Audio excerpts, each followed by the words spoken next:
Sekali lagi, mana tuh, set. Oke, boleh gantian sebelah kiri ya. Silakan. 1, 2, 3. 1, 2, 3. Oke, baiklah. Yang sebelah kanan, teman-teman. Yang sebelah kanan belum tadi. Oke. Mana tuh, set.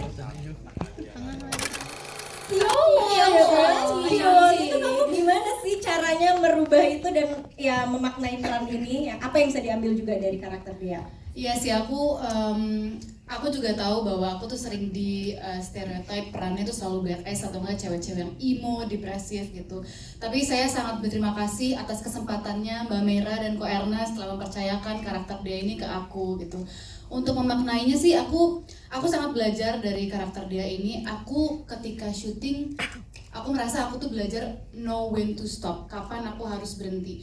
Saya kadang-kadang aku punya tendensi untuk yaitu karena karakternya biasanya badass atau karakter itu selalu keluar, harus selalu lebay, extraordinary gitu. Ketika aku masuk ke karakter dia, aku tuh belajar untuk menjadi kalem, tenang, gak usah berapi-api gitu.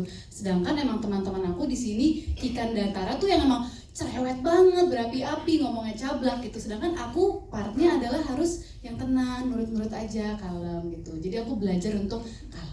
Yin yang ya ini ya persahabatannya ya. Nah, tapi ini aku mau bertanya Dea sebagai Lutetia ya. Kalau di dunianya, Lutetia sebagai Dea. Sebagai justru emang jadi bukan jadi sebagai orang yang nyata di dunia nyata. Sebagai Lutetia, kalau dihadapkan dengan pilihan seperti Dea, nah, kamu akan memilih Mas Bimo. Saya sih Eka, saya tim Eka. Reflect. Bener-bener. Mas Bimo atau Opa Julian nih? Kalau di awal film sih saya Opa Bimo. Opa Bimo. Soalnya ya terus terang bener-bener ya lurus-lurus aja, mapan, sudah matang, sudah terlihat lah visioner gitu. Cebol ya, anak orang kaya ya kan. Apa kemarin pesona pria overcook ya? Ya overcook. Tapi kalau di akhir film kayaknya saya milih diri sendiri. Wow. Pas banyak masalah bukannya diselesaikan tapi kabur ya. 4 tahun lama banget say, kabur 4 tahun. Itu tuh gimana sih meranin seorang Jerome yang ya masalahnya banyak tapi tetap pengen terlihat green flag di depan Dea. Halo semuanya. Pertama aku mau bilang terima kasih dulu buat teman-teman yang udah nonton, udah luangin waktu di sini. Apa tadi? Oke, singkatnya adalah Jerome ini kompleks ya. Oke, enggak gini. Tolong jelasin soal Si Julian ya. Si Julian ini dia tuh kenapa dia kabur? Karena itu masalah dia tuh berat banget. Dan dia punya satu cinta di hidup yang pertama. Cintanya adalah terhadap ibunya. Jadi kemanapun ibunya pergi, dia ikut. Karena dia merasa dia harus selalu menjaga ibunya. Ini interpretasi Jerome ya? Benar kok, benar. Oh oke, bagus. Jadi mau ibunya ke Afrika, mau ibunya ke manapun dia ikutin. Kebetulan ini ke Korea, jadi dia ikutin. Belum tentu si Julian ini sebetulnya mau ke Korea. Nah ketika dia di Korea dan ibunya meninggal, ya udah dia lanjutin aja apa yang dia tahu yang adalah hidup di Korea. Udah hidupnya monoton, jalan terus aja begitu, tiba-tiba dia udah lupa gimana sih rasanya mencintai seseorang. Rasa itu tuh dari kalau di Korea, teman-teman yang suka nonton drama Korea tahu cebol kan ya? Cebol itu kayak keturunan orang kaya banget. Konglomerat. Cebol tuh konglomerat deh. Nah, sepertinya di sini kalau tadi kita lihat di filmnya, Mas Bimo ini sangat mewakilkan karakter cebol yang kayaknya bisa membereskan segala sesuatunya itu dengan uang. Nah, untuk peran kayak gitu tuh conflicting gak sih untuk seorang Bimo? Oh, conflicting banget sih. Karena untuk jadi orang yang superior, untuk jadi orang yang bisa ngebayar semuanya itu kan buat gue nggak tahu deh, gue belum pernah ngalamin hal yang kayak gitu. Satu, yang kedua, Mas Bimo itu kan sangat-sangat dewasa, gue aslinya childish. Wow. Jadi, emang enggak ya? Jadi menurut gue konfliknya di situ sih. Oke, nah kalau misalnya menurut Bimo yang di dunia nyata ini ya, Bimo yang ada di film Cinta Tak Seindah Drama Korea tuh jahat atau enggak sih sebenarnya? Oke, halo semuanya. Sebelumnya aku Rafli. dan makasih udah hadir. Aku sebenarnya kalau tentang keawkwardan itu mungkin di awal ketika proses reading ya, itu pasti awkward banget sih, karena begitu kita mencoba di naskah itu mencoba scene itu, adegan itu, aku ngerasa cukup awkward. Tapi karena kembali lagi kepada director yang sangat top, jadi kita benar-benar dilatih untuk gimana caranya hubungan relationship antara karakter itu tidak awkward dan ya udah just go with the flow gitu. Dan ketika proses syuting pun aku ngerasa udah nggak ada awkward lagi. Tetapi kembali ke adegannya ya, di adegan itu aku tetap harus ada rasa awkward. Jadi untuk Raflinya mungkin aku tidak merasa awkward, tapi untuk Sakti Perannya? itu ngerasanya sangat awkward gitu. Izin ke pacar nggak sih? Hah? Udah diizin. Jadi approve ya izinnya ya. Di approve. Kalau boleh nambahin, waktu pas lagi reading, jadi readingnya tuh aku banyakan di rumah. Jadi mereka tuh datang ke rumah hampir setiap hari. Mereka datang ke rumah untuk reading, jadi suasananya juga lebih santai gitu ya. Jadi pas reading kan dia masih kayak Kak, maaf ya Kak, aku ini iya udah nggak apa-apa gitu aja yang kayak iya nggak apa-apa, pegang aja deh gitu. jadi lucunya dia yang kayak ya Kak minta izin terus kan gitu, tapi Anya yang ya udah nggak apa-apa kan emang adegannya gitu pegang aja gitu. Lucu sih, tapi memang yang mau kita jaga itu jangan sampai Rafli menjadi terlalu nyaman sampai ketika dia melakukan itu di waktu ketika syuting sudah kelihatan terlalu jago gitu, jadi harus tetap ada awkwardnya gitu.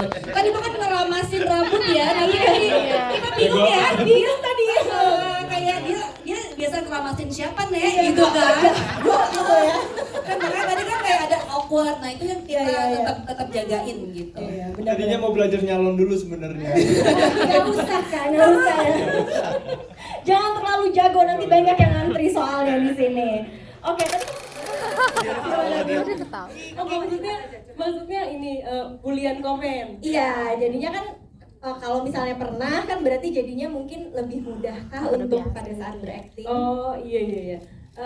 Sebenarnya itu udah pasti pernah kan bulian komen gitu. Cuman untuk membantu ke actingnya juga ya mungkin bisa jadi kali ya, karena dulu sempat familiar gitu. Tapi nggak masalah, aku tidak pernah sakit hati. Keren. Ya udah lewat sih fase-fase dia sensi sama komen tuh udah lewat ya. Sekarang udah tebel Udah kulitnya. tebal ya, udah nggak apa-apa. Berarti waktu itu mungkin ada support system ya, karena kan sebenarnya di film ini nyeritain tentang persahabatan. Betul. Menurut Anya sendiri seberapa penting sih adanya support system dari sahabat-sahabat? Nah jujur kalau aku sebagai Anya, jadi kan kalau Tara ini kan juga support system yang paling besar tuh bisa dibilang dari Dea sama Kikan kan, dari sahabat-sahabatnya gitu. Kalau aku pribadi juga aku selalu menemukan support system dan selalu nyerap energi-energi yang baik tuh selalu juga dari teman-teman aku. Jadi kayak kalau misalnya kadang mungkin lagi capek kerja atau lagi sedih karena apa, terus kalau ketemu temen yang energinya positif tuh aku langsung kayak nge-charge gitu. Jadi emang ada kesana. Pandemi ya. Nah, kalau menurut kamu apakah ini penggambaran karakter ibu di Indonesia apa gimana nih? Waduh susah ya. Aku tanpa nih disuruh nge-review hidup ibu-ibu aku takut. Kan harus dijadikan peran kamu gitu. Maaf ya.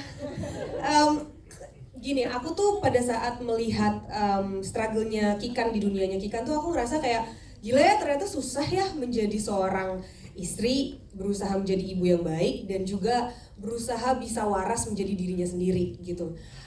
Tapi aku tuh cukup familiar, memang di luar sana ada teman-temanku yang memang usianya sudah seperti aku dan udah punya anak gitu. Mereka selalu bilang bahwa Dek, jadi ibu tuh sulit loh, gak gampang, capek kata dia gitu. Cuman kadang-kadang aku tuh gak relate banget karena memang aku belum pernah punya anak gitu.